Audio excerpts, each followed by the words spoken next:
Nancy Barbosa del Muro, de Prepa Anáhuac Monterrey, Campus San Agustín.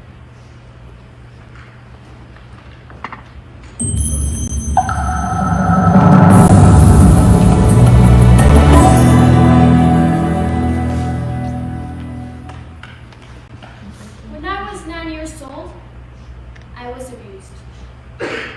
Today, I am a talk show host who inspires thousands of people to change their life by changing their perspective.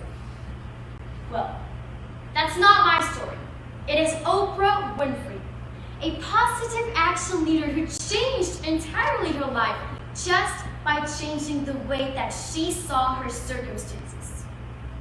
Well, questions. We have questions all the time. I bet right now you're questioning, what time is it? What time am I gonna leave? Who's this girl?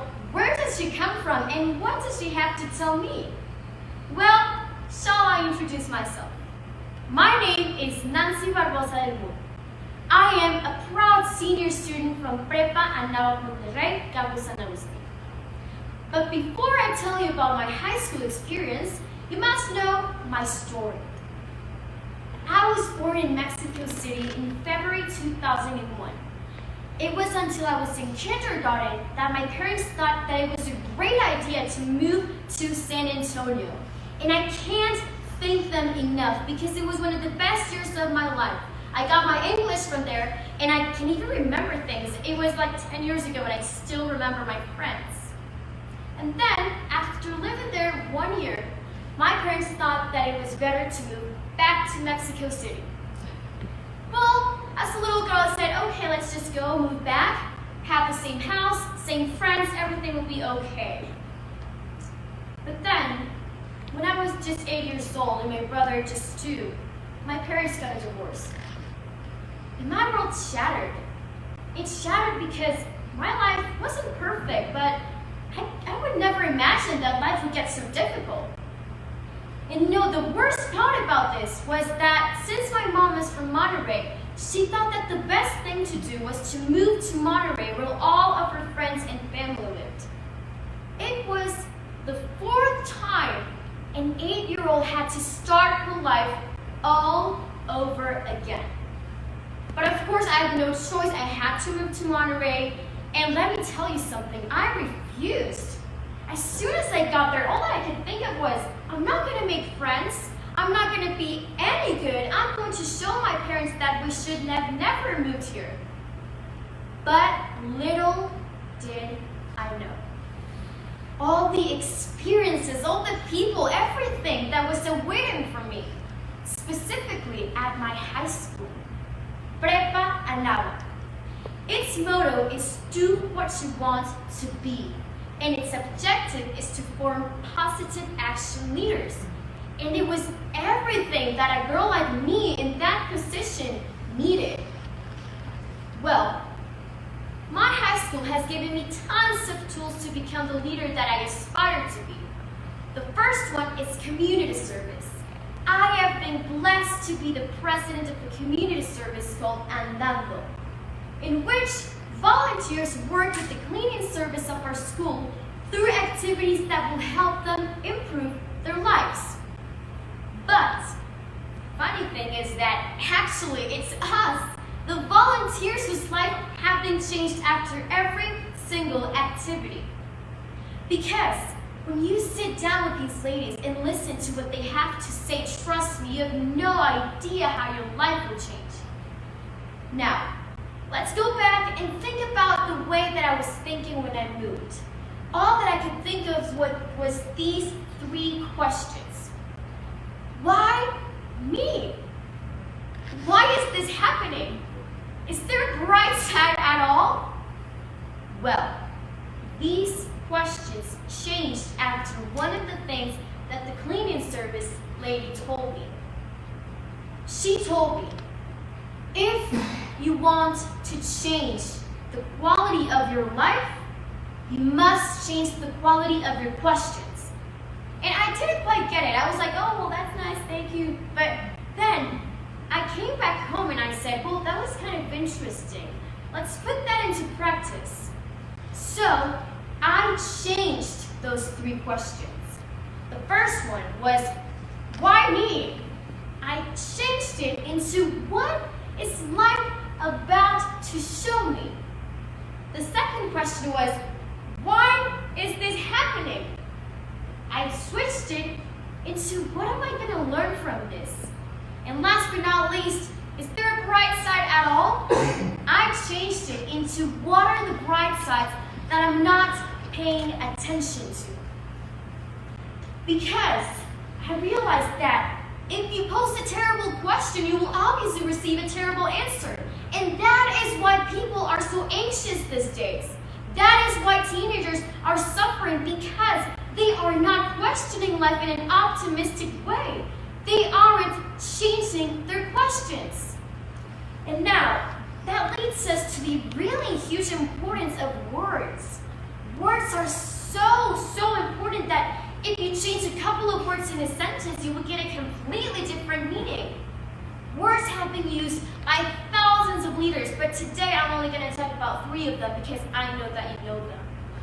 Martin Luther King, Mahatma Gandhi, and Obama are 3 leaders that have changed millions of things because they changed millions of words. As an aspirant to be one of them, I changed my vocabulary. That was the first thing I did. I changed the words that were keeping me anxious. I changed failure, and I want you to repeat after me, please, because you are going to change your words as you get out of this room, just like I did. So instead of failure, please repeat, I am tripping. I am learning. Now, let's eliminate hate. Hate is a horrible word. Let's say, I would rather. And now, last one. That gets people literally sick. It's anxious. I'm so anxious. No! You can say, I am a little bit worried. Well, now you might say, Nancy, my life is not going to change because of those words. Well, it will. Trust me. Whenever I have a teamwork, I tell my friends, or whoever that is, okay, let's change our vocabulary before we make the project so that we build each other up.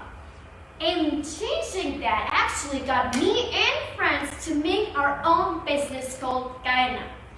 It is based on smoothie bowls, and changing my vocabulary and my teammates got us to win a national competition of entrepreneurship.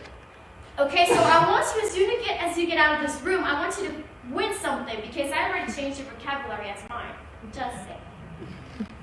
So, I want you also to leave this room with this quote that says that a great leader would never set himself above his followers, only in caring responsibility.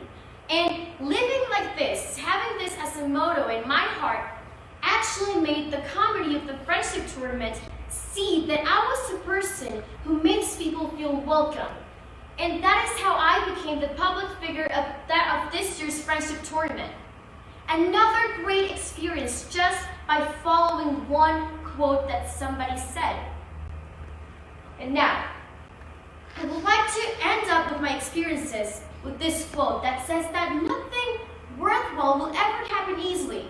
Because as I just mentioned, you will win a lot of things if you change your words, but you will not win anything if you don't actually work for it.